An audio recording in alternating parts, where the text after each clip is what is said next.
Bom, boa tarde a todos e todas. Então, com satisfação que vamos dar início a mais uma atividade do nosso ciclo de estudos Ciências e Humanidades, é a 12ª edição. Eu lembro que nós estamos com 648 vídeos no canal YouTube URGS, 78 mil visualizações, e sempre nós temos online, né? E queria convidá-la, a próxima atividade vai ser sobre luxo e modernidade, com o antropólogo Renato Ortiz. Nós somos colegas do primeiro Comando Nacional de Greve, em 1980. Depois disso ele fez 25 livros, mas continua um bom sujeito. E ele vai, então, falar aqui no dia 29, e agora ele virou músico também, né? Então, no dia 30, num bar que eu não conheço bem, chamado Parangolé, ele vai dar um show de música ali no... Parangolé, não sei onde. No Parangolé. E ele vem com música, com viola, está entusiasmado. E também nós estamos... eu já convidei o professor Renato Galvão, ex-diretor do INPE, e estamos acertando uma data. E em outubro nós vamos ter 3 atividades sobre civilização e história e perspectiva da civilização chinesa, o Instituto Confúcio, vários professores, e também vamos ter uma outra atividade sobre a Revolução Russa. Esse ano temos várias comemorações, que também será em outubro.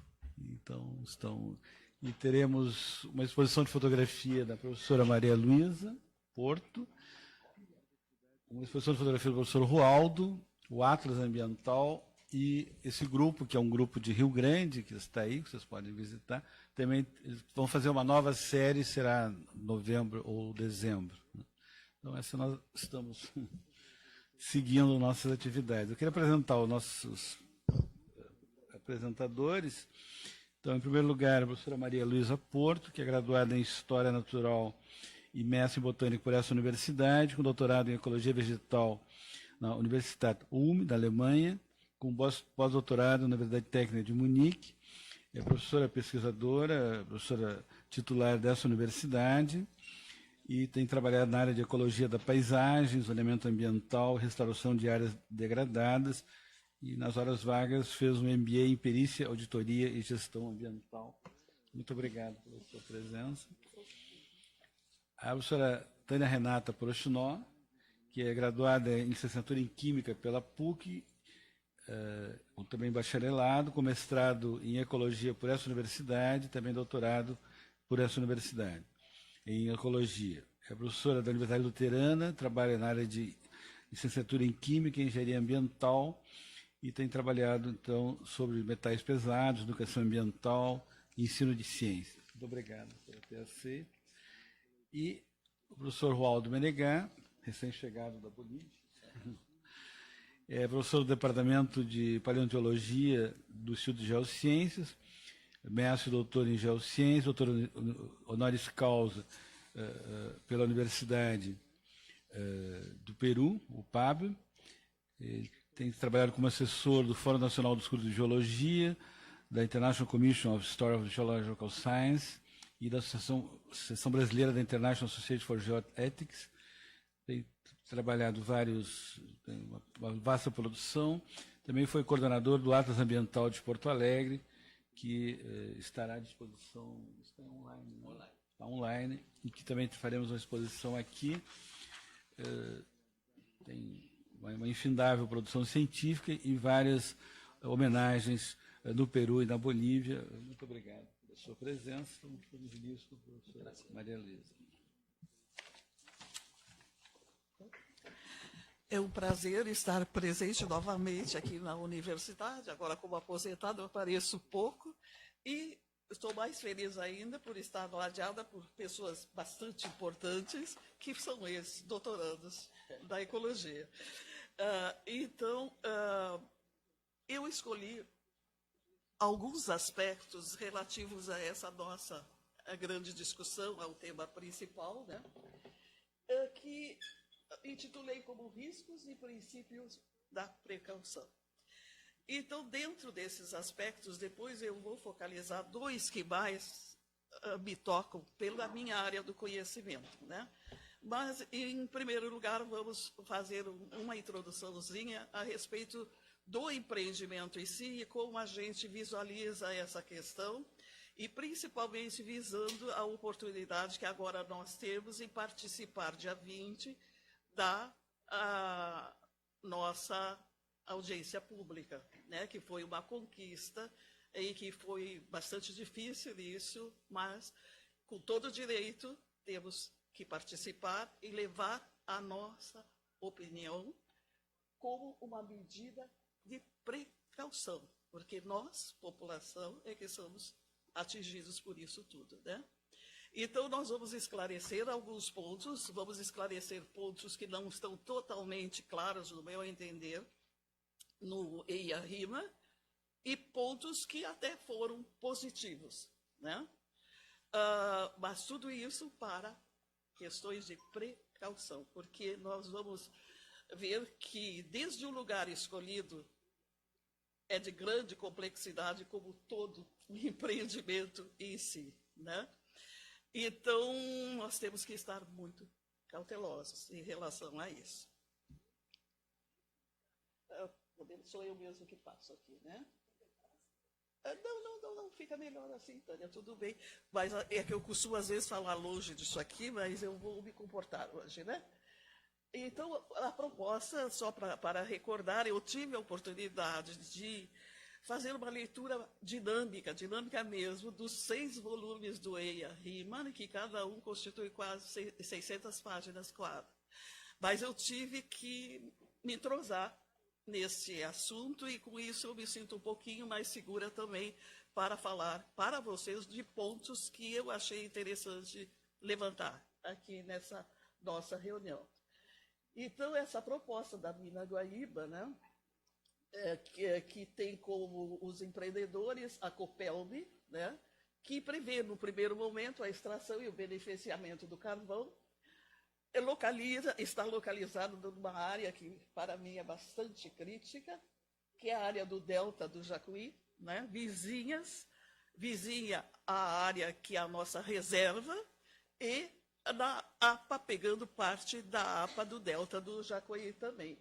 E vejam bem, esse empreendimento tem 4.373,37 hectares. Isso realmente é uma grande extensão e pega realmente os 2 municípios, Eldorado do Sul e Charqueadas. No entanto, o entorno todo tende a sofrer influências diretas, quase, e indiretas também.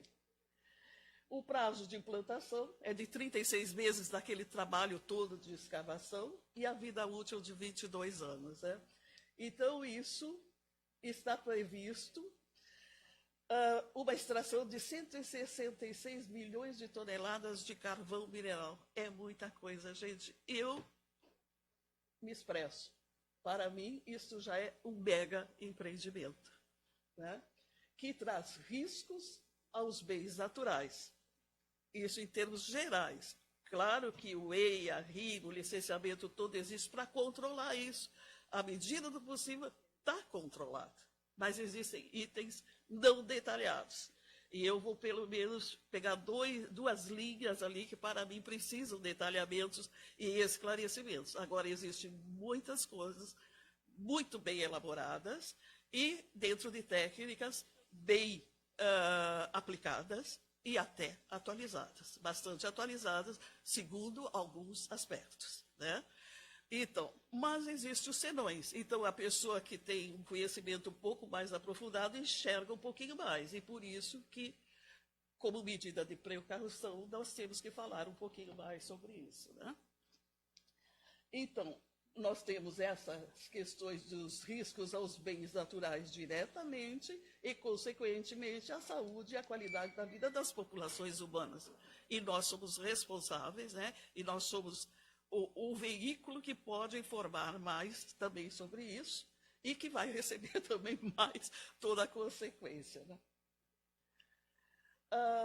Então, a participação das comunidades humanas em processos de licenciamento de um empreendimento dessa ordem é imprescindível pelo princípio da precaução. pode ser que todos os caminhos previstos, técnicos de controle das coisas, dê algo não esperado, como nós tivemos vários exemplos no Brasil, né?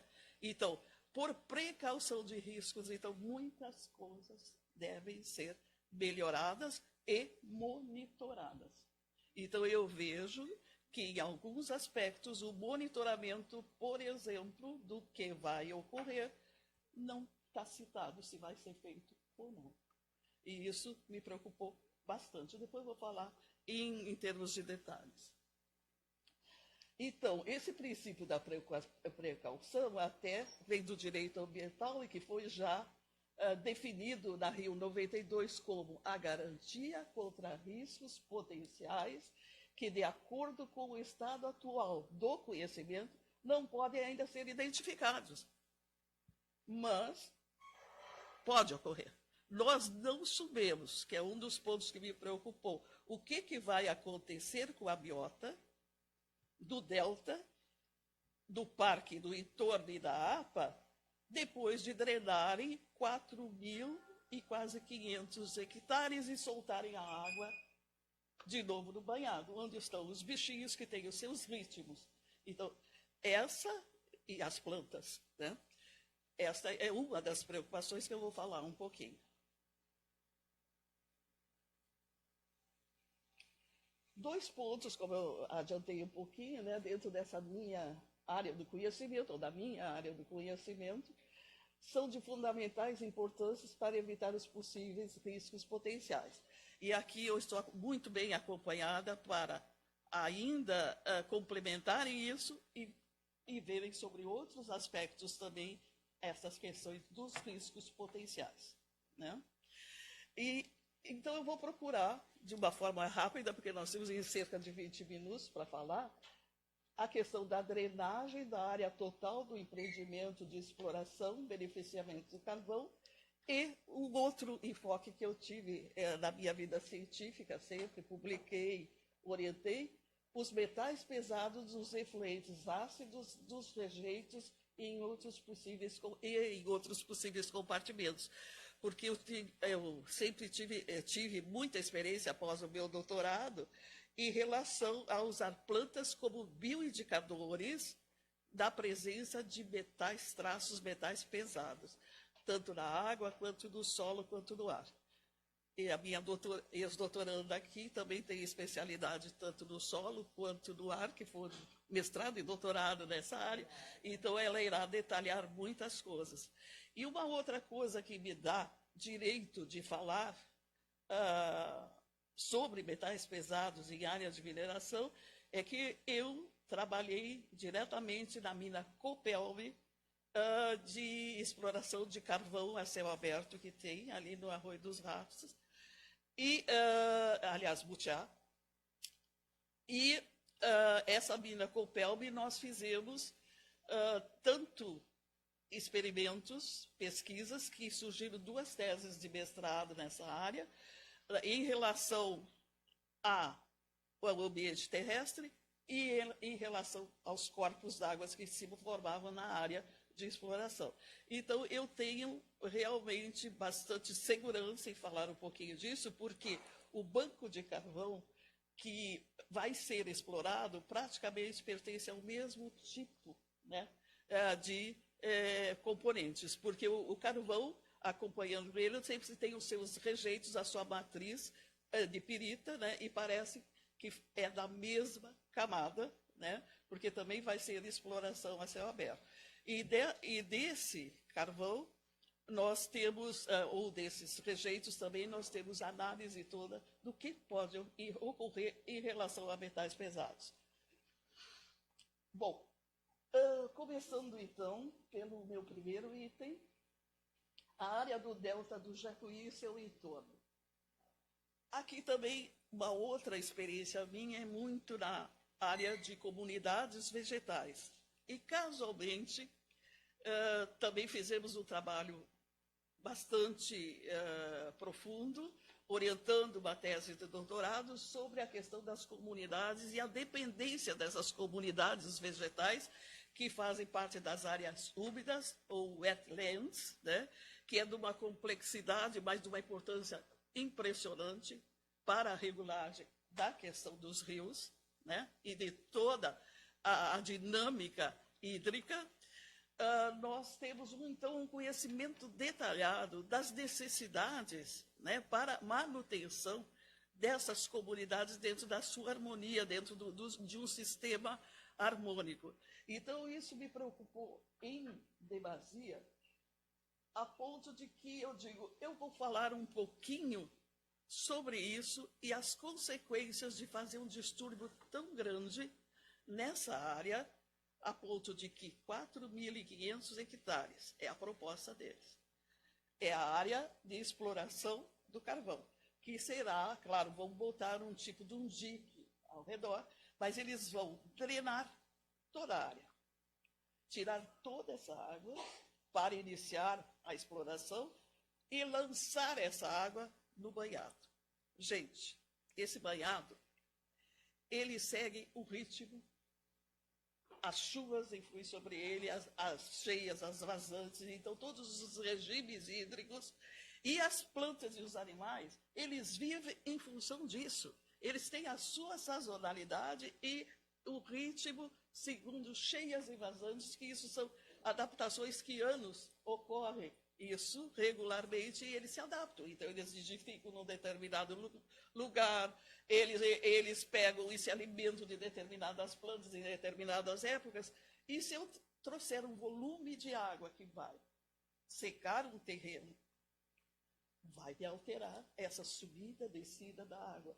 E nós, nos nossos estudos do Delta do Jacuí, eu vou mostrar aqui logo os resultados dessa tese de doutorado aqui, isso aqui é a Ilha das Flores, né? E ali a localização do parque, eu vou mostrar que o principal elemento que determina as comunidades, as associações das comunidades que vivem harmonicamente vegetais, é a altura do lençol freático. E isso é uma dinâmica constante e é um processo de conquista da água ao seco que a vegetação faz. Então, se eu alterar esse ritmo, gente, e os bichinhos que vivem dessas plantas e que nidificam nessas plantas, como é que eles vão ficar? Eu acredito, mas isso é um risco potencial. Eu não consigo provar agora. Apesar de que existem possibilidades, muitas vezes, de nós fazermos modelagens preventivas, fazer modelos que preveem o futuro. Agora, nessa parte biótica, eles fizeram modelagens, nesse estudo anterior, para o ar, né, para alguns aspectos da água, influentes de outras coisas, mas para a biota, o que vai acontecer com a biota? Não tem nenhum preditivo para ela. Então, está tudo? Pode, pode. Então, eu vou agora trazer certos conceitos fundamentais da exigência da vida para ver como ela pode ser alterada. Então, aqui só para situar melhor, e eu acho que o grande problema dessa questão da mina é o local. Porque o que existe de mina de céu aberto ainda é em terreno seco, essa de butiá que nós trabalhamos. E aqui nós trouxemos mais uma complexidade. É o banhado. É lutar com essa coisa natural toda do delta e o comprometimento, né, que isso tudo tem com a funcionalidade do sistema como um todo, da bacia em si. Porque a bacia é a que abrange e que tem o conceito funcional de tudo. Então, um interage com o outro. Então, se eu mexo num ponto, os demais, meu Deus, o que vai acontecer, né? Então, não existem simulações para essa parte biológica. Quer dizer, realmente a gente teria que ser muito criativo para fazer, mas não é impossível, fazer uma modelagem preditiva, né? Então, aqui,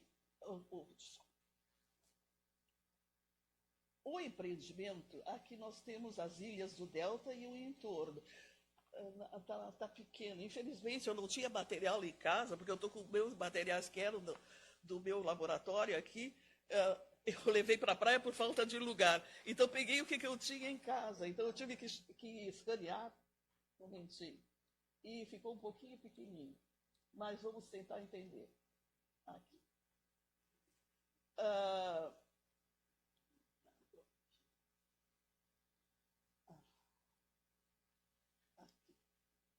Isso aqui, ó. Então, nós podemos ver os municípios de Charqueadas e outra, onde está incluído, e aqui é o delta, é o parque, né? Então, nós vamos do delta do Jacuí, incluindo a APA, né? O parque e a APA. Então, fica exatamente aqui, pegando essas áreas periféricas, né? Que são definidas, como quando se trabalha na direção de conservação, como áreas tampões, buffer. É a área, a APA é o buffer da reserva. E pega parte da APA. Né? Então, vai alterar, não só a APA, vai alterar, que tem remanescentes naturais, o natural mesmo que tanto nós lutamos para conquistar. Então, fica a localização é mais ou menos isso aqui, pegando a parte da APA e muito próximo ao delta do Jacuí e a área que é o parque, que é a reserva, que pega mais de uma ilha. Aqui nós temos uma ilha detalhada, mapeada, segundo as suas comunidades vegetais.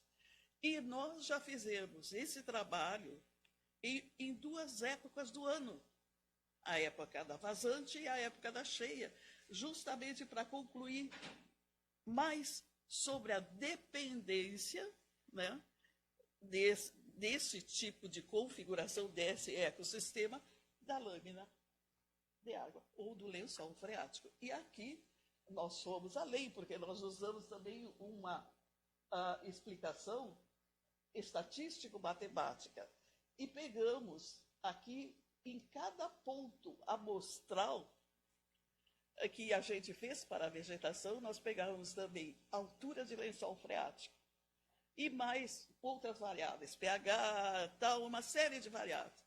E a variável, depois de tratar estatisticamente, que explicou a distribuição harmônica da vegetação, foi a altura do lençol freático. Outras interagem, mas ela é a mais explicativa.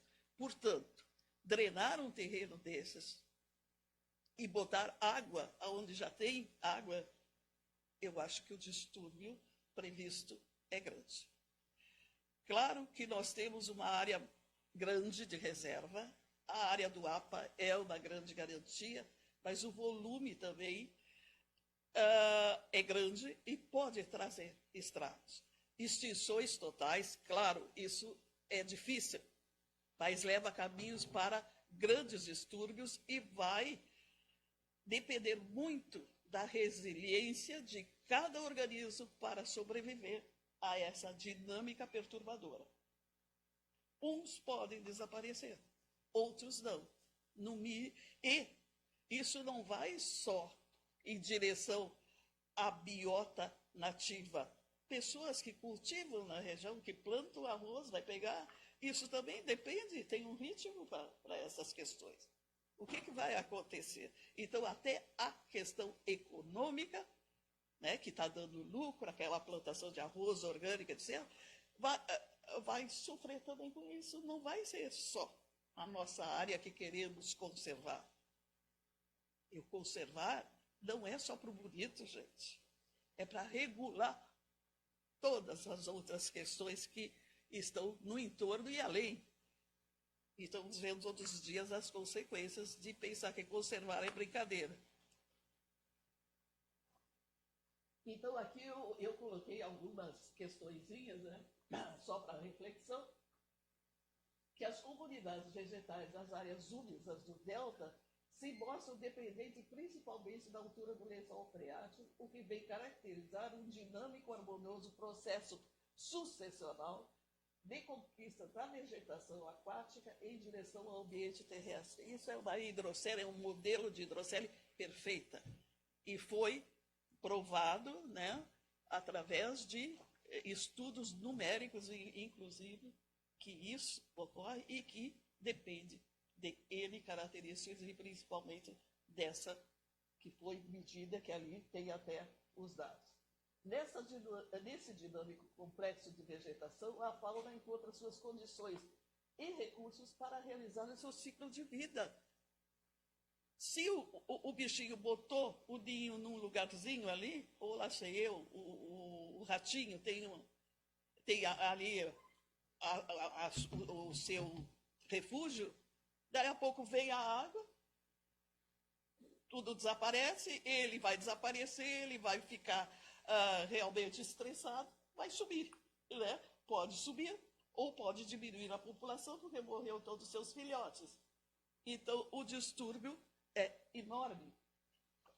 Por sua vez, rios, lagos e córregos, que é o que existe ali, porque eles vão drenar, vão desviar córregos também, encontram sua regulação em acordo com a vegetação do entorno, né? Então, hoje em dia, a paisagem de rios inclui todas essas wetlands e matas ciliares. Então, tem muita gente que se preocupa só com matas ciliares. A mata ciliar é uma sequência que se dá na conquista do úmido para o seco em função dos depósitos de bancos de areias que tem. Então, se está mais próximo ao rio, mas todo o sistema de banhados que antecedem, porque aquilo são depósitos e alturas de depósitos diferentes, fazem parte da regulagem, né? E isso nós temos também pessoas que fizeram doutorado na ecologia e que detalharam e fizeram um modelo desta questão da importância das wetlands para a regulação da vazão dos rios, a regulagem da vazão dos rios. E eu tenho o Rafael Cabral Cruz, fez mestrado e doutorado nessa área. Então, nós temos dados maravilhosos que provam o quanto, né, existe de influência sobre o sistema como um todo. Aqui, só para mostrar as leis biológicas fundamentais, né?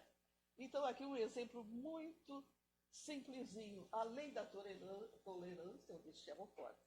É o seguinte: então, nós temos sempre uma população segue uma curva de nível, né? Então, ela encontra o seu ótimo, é o máximo de desenvolvimento, completa o ciclo, mas quando nós vamos chegando a áreas que não são ótimas, por exemplo, pH para elas, vamos pensando aqui nesse eixo pH, ou altura do lençol freático, no nosso caso, quando diminui, vai diminuindo a população. Então, quais são os riscos? E aí a intolerância. E aí pode haver, dependendo da resiliência de cada organismo, extinção. Então, aqui nós temos o que os organismos fazem, né? Tem o seu ótimo e convivem, cada um dentro do seu ótimo. E aqueles que formam comunidades, eles têm coincidências de ótimos, né? Por isso que eles vivem juntos, né? Então, nós temos essas exigências todas, e aqui, imagine, isso aqui seria uma curva para organismos em relação à temperatura e aqui a atividade do organismo, né? Aqui foi para organismos animais mesmo. Então, nós temos essa harmonia.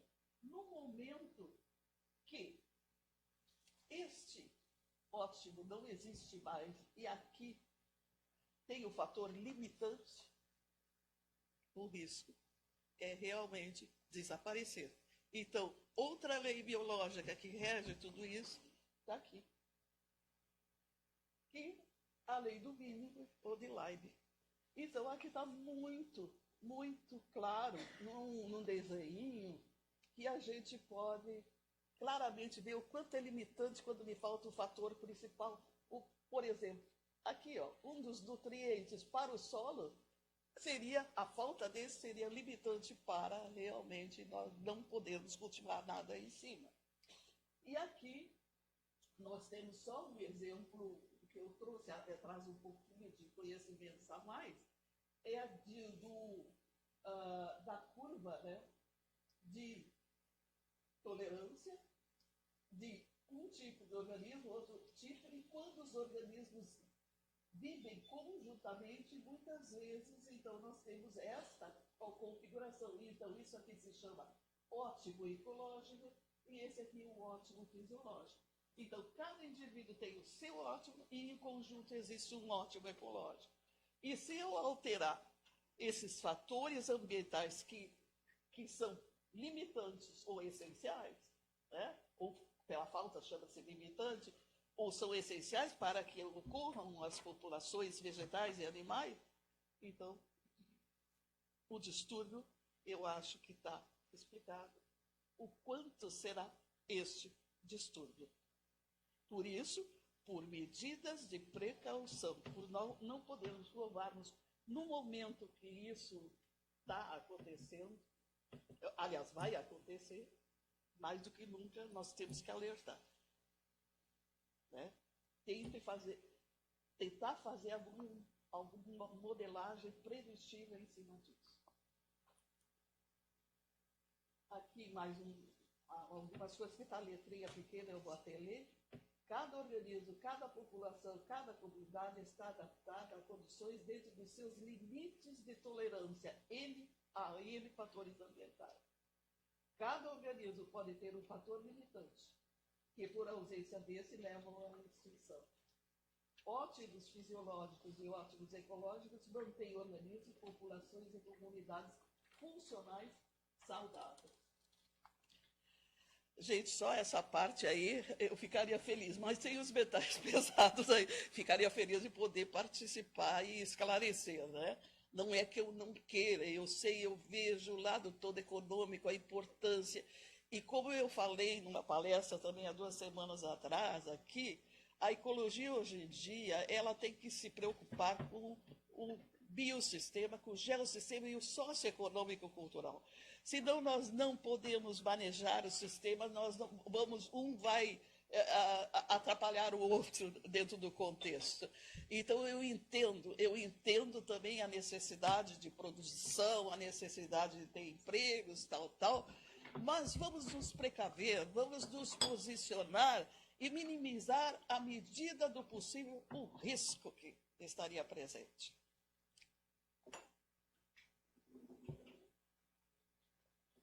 Então, o distúrbio ambiental provocado pela drenagem da área, com o lançamento das águas drenadas em áreas contíguas alagadas, elas causam modificações às condições e aos recursos para os organismos como um todo. E isso é um risco potencial. Né? E por isso nós temos que ser bastante cautelosos e tentar minimizar o risco à medida do possível. Bom,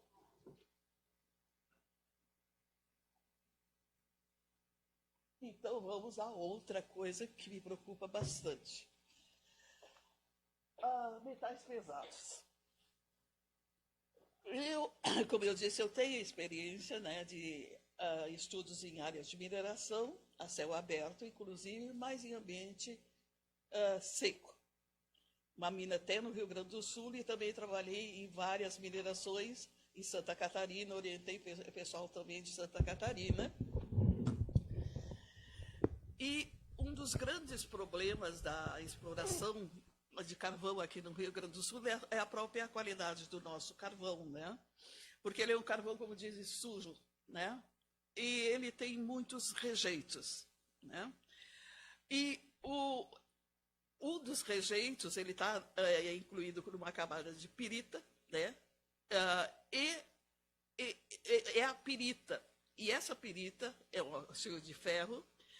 Ela é colocada, após retirarem o carvão mineral, fazer o beneficiamento depois da exploração, eles separam os rejeitos para um lado, que é a pirita, e outros fragmentos de rocha, e tiram o carvão, e esse é comercializado, vai mais adiante e tal. Tem outros tipos de beneficiamento, lavagem, etc., que isso o pessoal sabe bastante bem, outras áreas que não é da biologia, sabe muito melhor.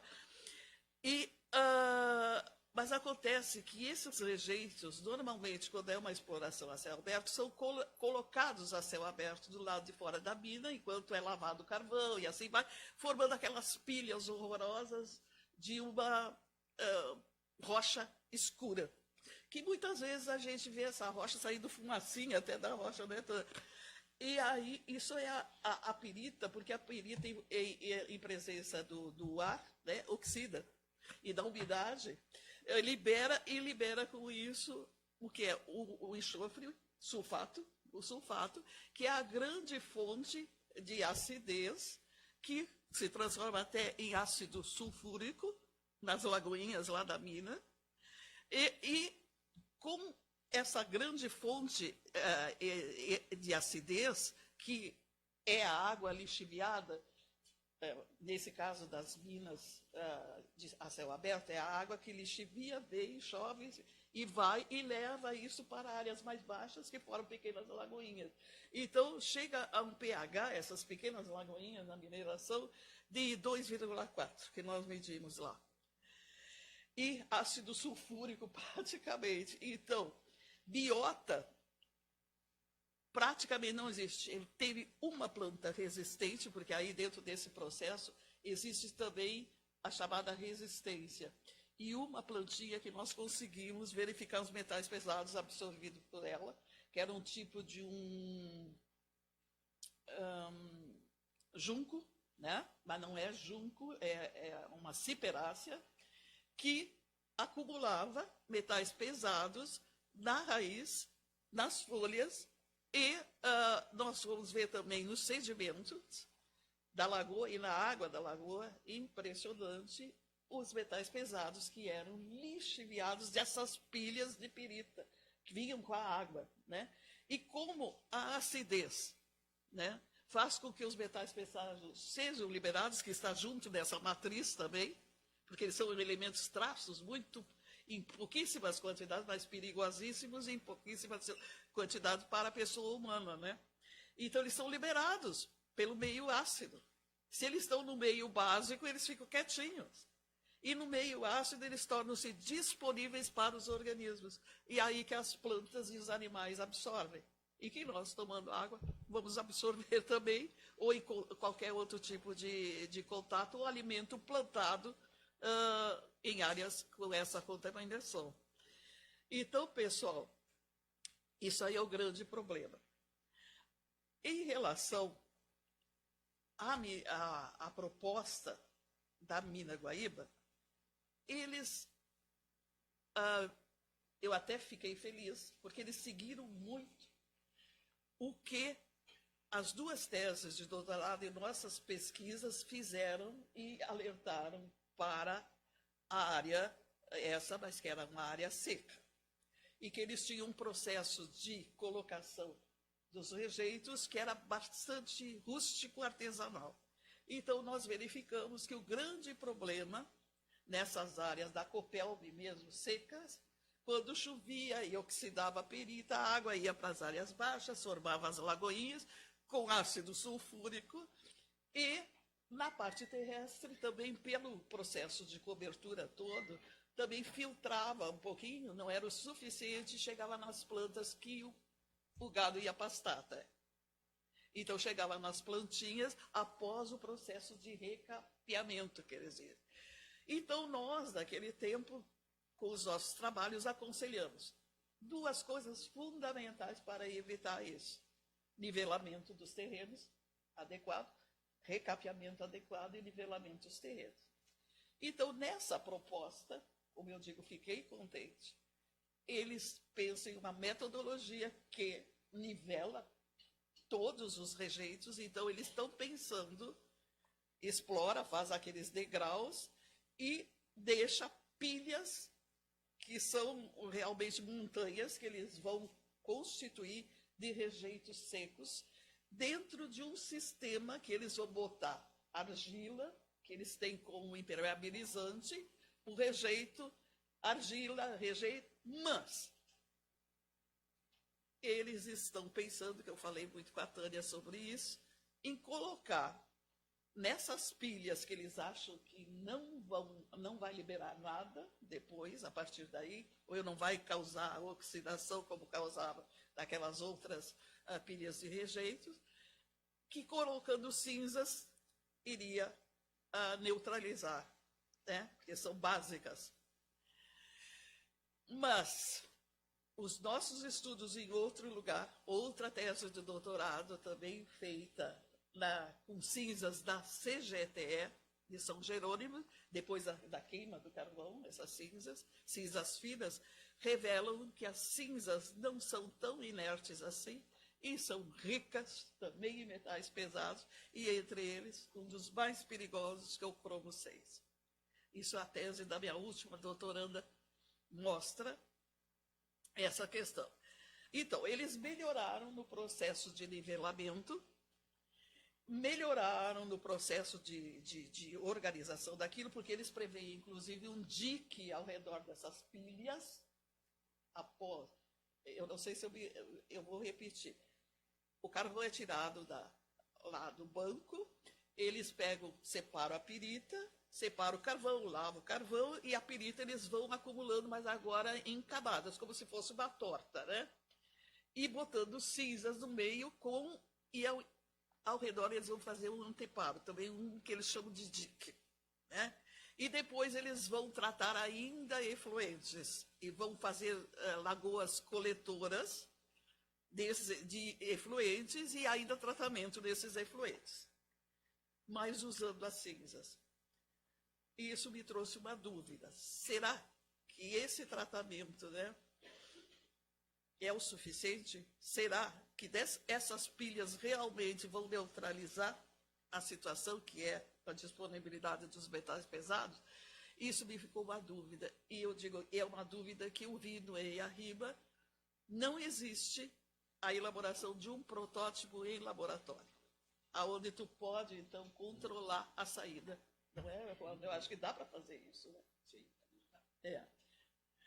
E aí, então, eu acredito que, por medida de precaução, isso deve ser feito, né? Porque, e no contexto todo, eu não verifiquei uma preocupação com metais pesados, a não ser quando eles fazem uma análise geral das águas, eles fazem um levantamento das águas atuais, um levantamento de metais que são pesados e outros metais e nutrientes, mas, no entanto, todos com seus níveis normais para a atual questão na área. Mas, dentro desses processos, eles só dizem que farão estações de tratamento. Mas uma estação de tratamento não faz normalmente metais pesados, né? Só se eles usarem métodos avançados. Não sei, e eles também não especificam o que tipo de tratamento. Então, são questõezinhas que nós, por precaução, devemos ressaltar. Acredito eu, tendo em vista que a gente conhece um pouquinho mais, né?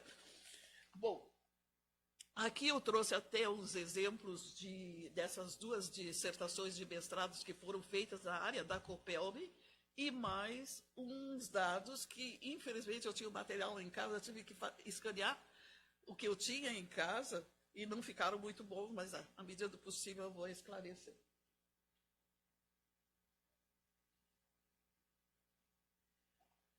Olha, só por ver o diagrama, né, esse diagrama de equilíbrio iônico, que foi feito nas águas que tem a contaminação, aquela que tinha ácido sulfúrico.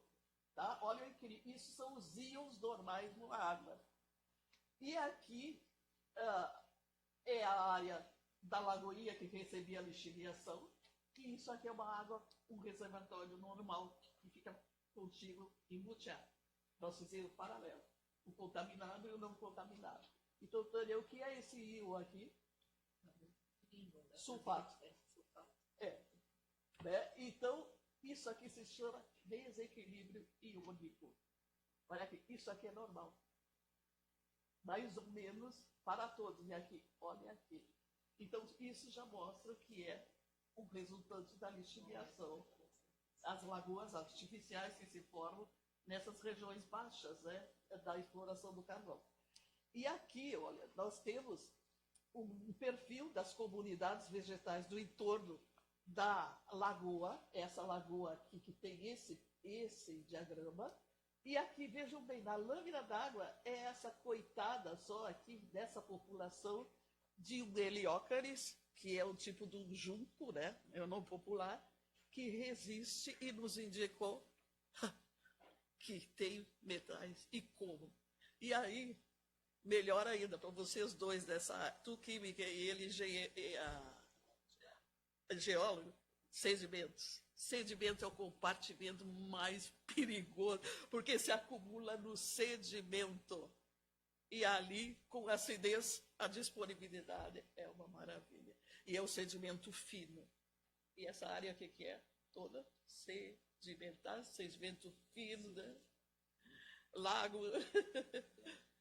É. Então, pois é. Viva a URGS, que deu chance para a gente fazer isso. Bom, aqui. E aqui,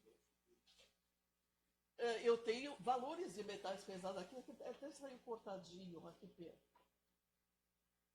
Mas aqui vocês podem ver, ó, nós temos cobalto, cobre, cádmio, níquel, cromo, né? Então, são valores, isso aqui são valores até mais baixos da parte terrestre, que após o recapeamento ainda tem uns que estão acima da tolerância para os organismos, né? E aqui eu acho uma concentração em plantas na área, é uma área também, mas era em diagramas, mas eu fiz uma bobagem aí e cortei. Então, pessoal, está à disposição de vocês o trabalho para consultarem, a biblioteca tem. É a tese, a dissertação de Volney Zanardi Júnior, que até foi presidente do IBAMA, né? Há 3 anos atrás. E a dissertação de Jairo José Zocchi, que é da Universidade de Criciúma, e continua trabalhando nessa área e em áreas de ecologia de paisagem. Então, está à disposição para consulta, é importantíssimo, assim como os trabalhos da Tânia, nessa direção também, que ela publicou muito em revistas da UBRA, né? E está na biblioteca, e tem várias orientações sobre isso. Bom, agora só para finalizar, também um dos últimos trabalhos nossos, feitos por Marisa Zolini, foi metais pesados em cinzas leves, né?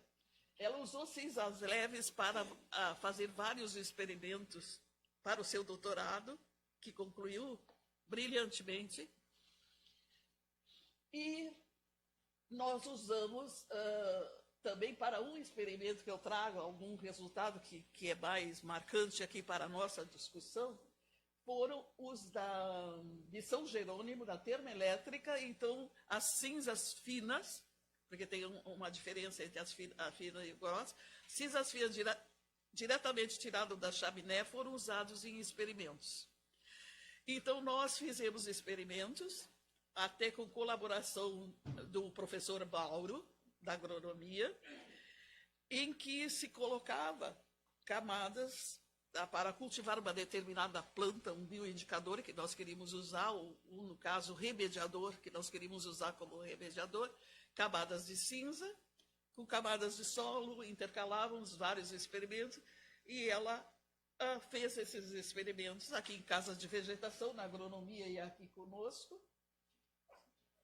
E nós tivemos aqui, os resultados dela mostram que, infelizmente está muito pequenininho, que existe, né, uma influência, ela só usou cinzas da mina, de passagem para a planta absorvia em raízes e folhas determinados metais pesados. Então, prova. Agora, a tese dela vai muito além, ela localiza e faz experimentos até com a localização do metal pesado na própria plantinha, porque nós estávamos procurando uma planta que serviria para recuperar áreas e absorver do substrato os metais pesados. Então, quer dizer, na cinza tem alguma coisa.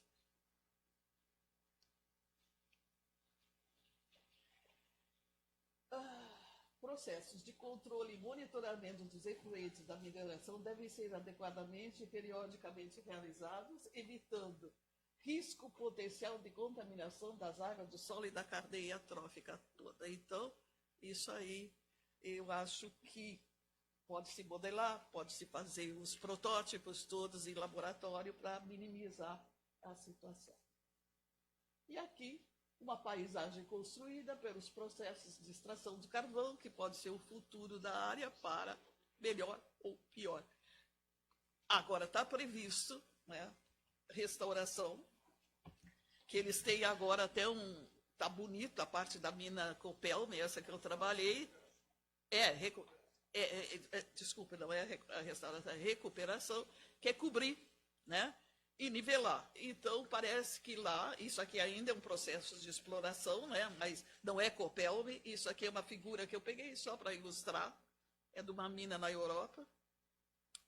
Então, eles cobrem, nivelam e a proposta é usar plantas nativas. Aí eu perguntei, a empresa vai ter viveiro? Porque da onde vai tirar todas as multas?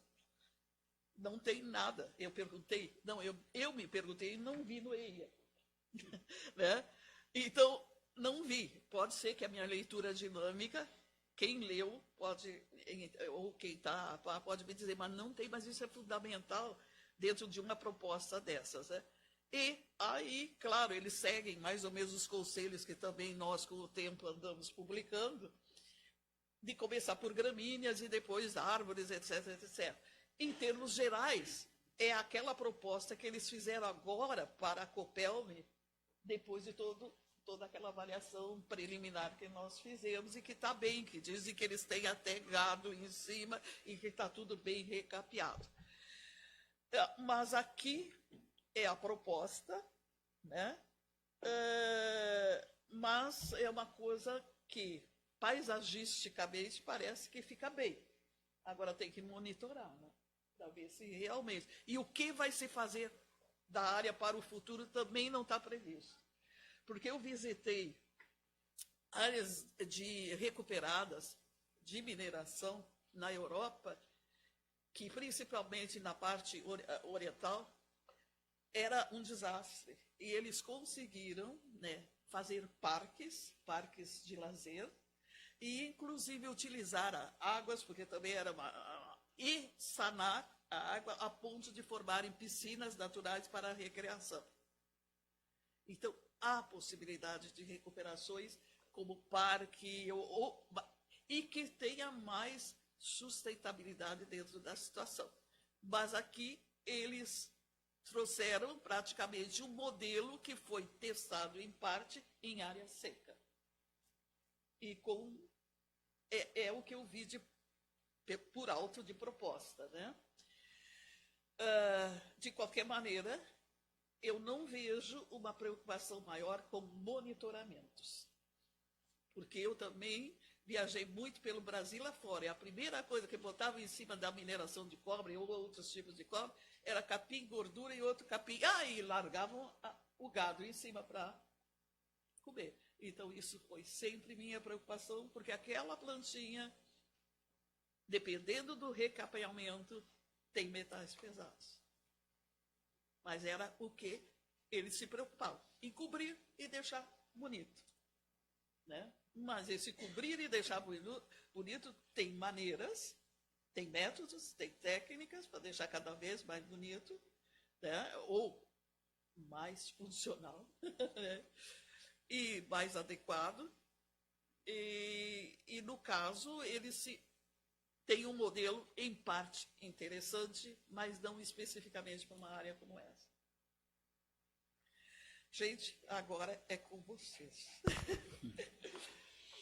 Muito obrigado.